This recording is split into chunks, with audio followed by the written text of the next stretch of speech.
politics, Ugandan style. 35 miles east of the capital Kampala, a frenzy. This man is standing as an independent candidate, challenging an MP from the ruling party. Nze sifaayo akalulu munakaluwaga sikiinaako tabbu.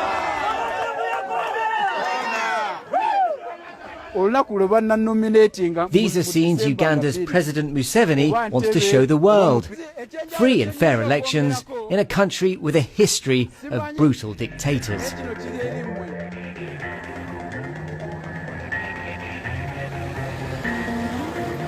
The promise of change in this former colony is why Britain gives Uganda so much money, £700 million in investment and aid last year.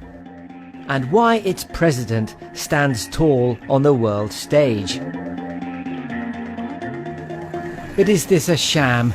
Newsnight understands President Museveni's government has been cementing his grip on power with the help of a secret surveillance program, bugging the phones of his opponents, intercepting their emails, gathering information for blackmail. And he seems to be doing it with technology developed by a British firm based in Hampshire. Gamma Group International sells spy systems and surveillance kits to foreign governments. They're supposed to be used for legitimate counter-terrorism operations. But the documents we've seen indicate that Uganda and possibly other governments are using it for different purposes. Astonishingly, this might include Syria. This poses questions not just for Uganda, but for Gamma too. This is a document passed to Privacy International.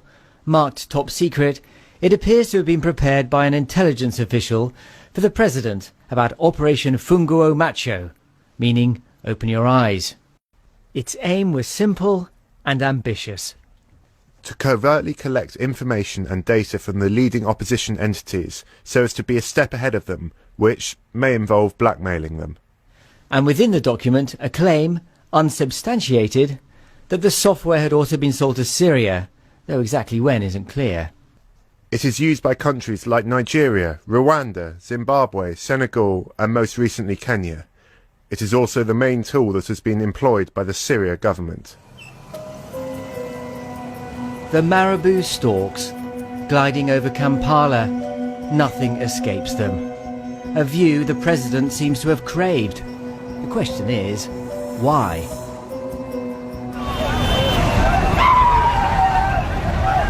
Four years ago, the president was in trouble. He'd just been re-elected, but there were the seeds of an uprising. Opponents of his 26-year rule protested by walking to work together. In North Africa, the Arab Spring was in bloom. In Kampala, they were crushed. Was your brother involved in protests or demonstrations? No, he wasn't. Poor man, he wasn't in politics. For some, the scars won't heal. This woman's brother was shot dead. Gunmen came from this side, moving when they reached here. When he saw gunmen coming, he wanted to come out from that smaller building. They shot him here, and he died there dead. Nobody has been brought to justice.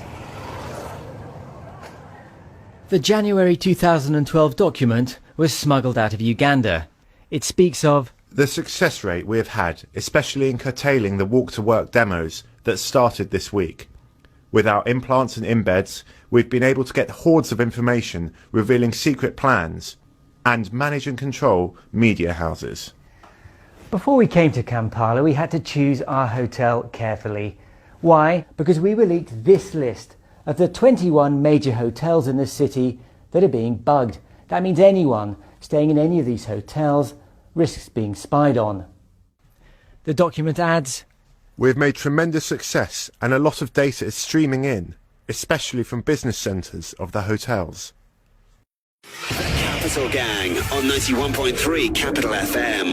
I know for sure that the method of decision making. Little surprises this man, Dr. Kizza Besigye, leader of Uganda's main opposition party, the FDC, which is explicitly mentioned as a target in the document we have seen. So we don't know what they represent. Danger is a situation in which we permanently live. Wherever I go, I am followed by police officers in civilian clothes. My vehicle is shadowed by motorcycles of policemen wherever I go, including sometimes entering meetings that I attend. Amama Mbabazi was Prime Minister here until last year. He fell out with the President and is now running against him and feeling his wrath. I know, for example, that they tap me. They tap my phones. They have surrounded my house with all manner of gadgets to pick what is going on in my house. And yet, they have no authority to do that because there is no court order. So again, this is a violation. It's not application of the law. It's abuse of it.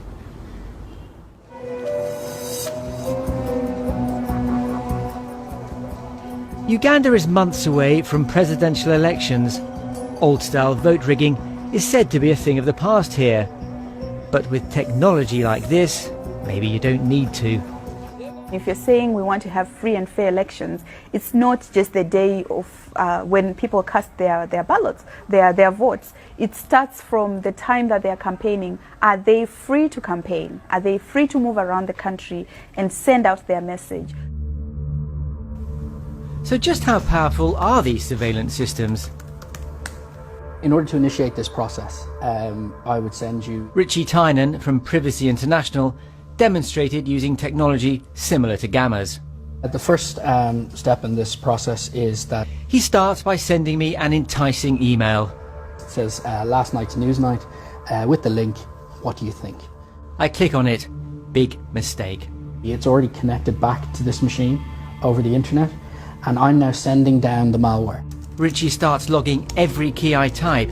He can also view the screen and turn on my video camera and microphone without me realizing. Of course, when you have to type in your password now goes to my machine. Pretty much know everything there is to know about you from the moment that you have installed this software in your machine. On the last day of our trip, we finally got our interview with a government spokesman. We asked him what was going on.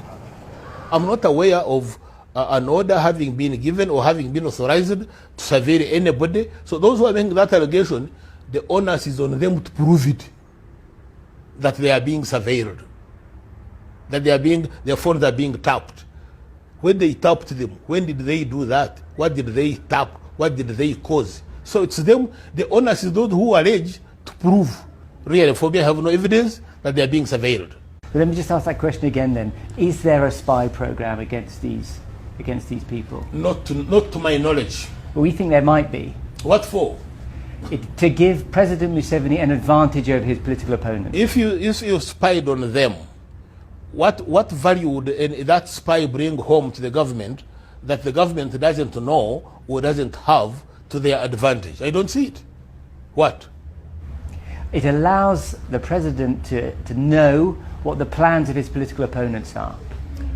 And that's unfair in a democracy. But you see, that one is not done by state agents, right? 2 weeks ago, we also submitted a series of written questions to the Ugandan government to clarify details about Operation Fungua Macho. We still haven't had a response. However, in a letter to Privacy International, the Ugandan government spokesman denied the surveillance operation existed. These aren't just questions for the Ugandans. We asked Gamma about the apparent supply of its equipment to Kampala. We also asked them what protocols they had in place to make sure their systems aren't being used for oppression. There are international guidelines that demand a company does due diligence. The company, which sells the software through a German subsidiary, told us it could neither confirm or deny the sale to Uganda. Gamma undertakes an absolute obligation of confidentiality to the governments which purchase its products and systems.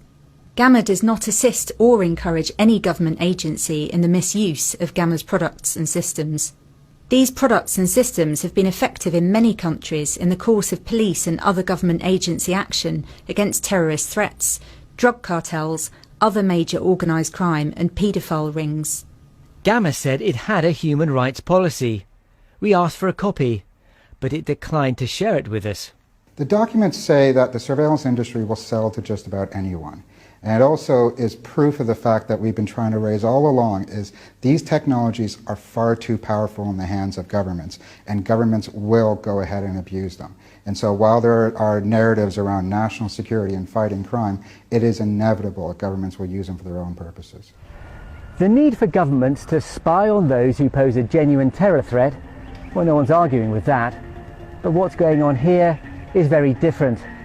The systematic targeting of opposition politicians appears to make a mockery of the president's commitment to genuine democracy, and it also poses fundamental questions for those Western companies that are selling this new and powerful technology.